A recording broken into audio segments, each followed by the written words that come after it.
नमस्कार दोस्तों, स्वागत है आप सभी का हमारे इस न्यू वीडियो के अंदर। आज की वीडियो में बात करूंगा इलेक्शन यानी कि चुनाव की। बात करेंगे शुरू से शुरुआत करेंगे, आरंभ की, आयु सीमा की, इसके प्रकार की, वर्तमान स्थिति की। तो चलिए शुरू करते हैं।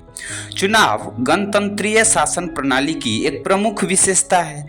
जिस देश में तानाशाही शासन होता है उस देश में अपना मत देने का अधिकार ही नहीं होता। तानाशाह की इच्छा ही सब कुछ होती है, उसमें जनता के विचार का कोई विशेष महत्व नहीं होता। अब्राहम लिंकन ने गणतंत्र की परिभाषा इस प्रकार की है: गणतंत्र जनता के द्वारा, जनता के लिए और जनता का राज्य है। अतः गणतंत्र में यह आवश्यक है कि देश के शासन का संचालन वहां की जनता के इच्छा पर हो। इसके लिए निर्वाचन की पद्धति अपनाई जाती है। आज विधानसभा हो या फिर लोकसभा, सभी के लिए प्रत्याशियों का चुनाव एकमात्र मार्ग है। वर्तमान काल में सभी गणतांत्रिक राज्यों ने वयस्क मताधिकार के सिद्धांत को स्वीकार कर लिया है।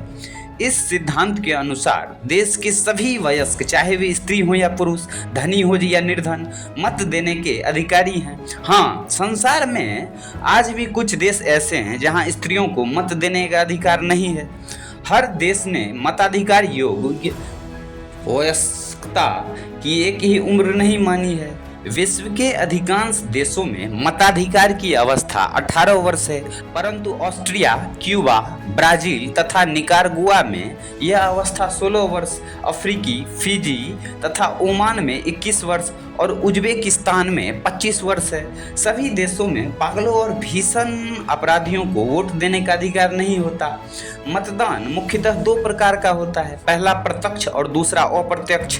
प्रत्यक्ष मतदान में मतदाता स्वयं मत देकर अपना प्रतिनिधि चुनता है। विधानसभाओं और लोकसभाओं के प्रतिनिधियों का चुनाव प्रत्यक्ष मतदान पद्धति से होता है। अप्रत्यक्ष मतदान में सर्वप्रथम मतदाता अपने प्रतिनिधियों को चुनता है। ये चुने हुए प्रतिनिधि पुनः अपने प्रतिनिधियों को चुनते हैं। इस प्रकार अप्रत्यक्ष मतदान में 2 बार चुनाव होता है। भारत में राष्ट्रपति का चुनाव इसी अप्रत्यक्ष मतदान पद्धति से होता है। हमारा देश 15 अगस्त सन 1947 को स्वतंत्र हुआ। 26 जनवरी सन 1950 को यहाँ संपूर्ण प्रभुत्व संपन्न लोकतंत्रात्मक गणराज्य की घोषणा की गई। स्वतंत्रता प्राप्ति के पश्चात अपना पहला आम चुनाव सन 1952 ईस्वी में हुआ। प्रत्येक राज्य में लगभग 75,000 की जनसंख्या पर विधानसभाओं के लिए सदस्य चुने गए तथा लगभग 5 लाख की आबादी पर संसद के लिए सदस्य चुने गए। विधानसभाओं में जिस दल का बहुमत हुआ उसने अपना नेता अर्थात मुख्यमंत्री का चुनाव किया।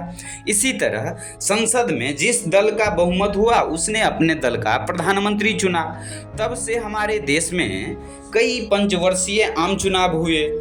कई राज्यों में राष्ट्रपति शासन के बाद मध्यावधि चुनाव भी हुए।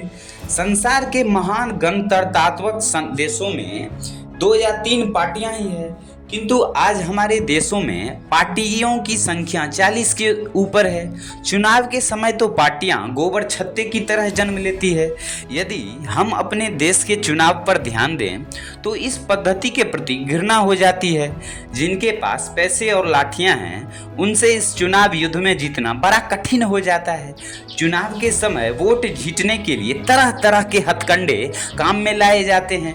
उम्मीदवार मतदाताओं की भावनाओं को उभार कर वोट ऐंठना चाहते हैं। जाति संप्रदाय की भावना को उभार कर तरह तरह की गंदगी फैलाई जाती है।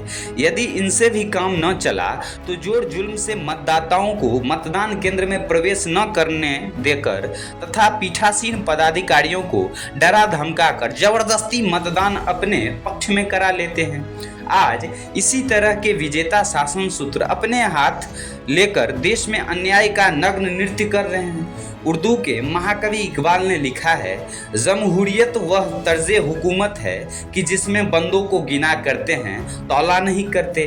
प्रजातंत्र में हर मनुष्य का मोल बराबर है, चाहे वह पंडित हो या मूर्ख, विचारवान हो या विचार शून्य, पैसे पर बिकने वाला हो या पूरा ईमानदार। इसमें केवल माथा गिन लिया जाता है, किंतु आज यह भी स्थिति नहीं रह गई है। प्रत्येक माथा गिनने की भी जरूरत समाप्त हो रही है। पंडित जवाहरलाल नेहरू ने कहा था, चुनाव जनता को राजनीतिक शिक्षा देने का विश्वविद्यालय है। यदि आज की चुनाव लीला कोई देखे तो ज्ञात होगा कि चुनाव मनुष्य को पशु बनाने की रसायनशाला है। यदि यही स्थिति रही तो और देशों की बात नहीं जानता, लेकिन भारत में गणतंत्र का भविष्य अवश्य अंधकारमय है। तो दोस्तों, ये रहा हमारा आज का ऑडियो बुक, हमारा वीडियो जो कि था इलेक्शन यानी कि चुनाव के ऊपर। आशा करता हूँ कि ये ऑडियो बुक आप लोगों को पसंद आया होगा। ये सीरीज जो चल रहा है वर्तमान में वो भी आप लोग को अच्छा लग रहा होगा। यदि अच्छा लगा हो तो अधिक से अधिक लाइक, शेयर, सब्सक्राइब और कमेंट जरूर करें, ताकि आगे भी हम इस तरह के कंटेंट ला सकें। आज के लिए फ़िलहाल इतना ही, आज की वीडियो में फ़िलहाल इतना ही। मिलेंगे आप समूह से फिर कल किसी न्यू टॉपिक के साथ, न्यू ऑडियो बुक के साथ। तब तक के लिए थैंक्स फॉर वॉचिंग।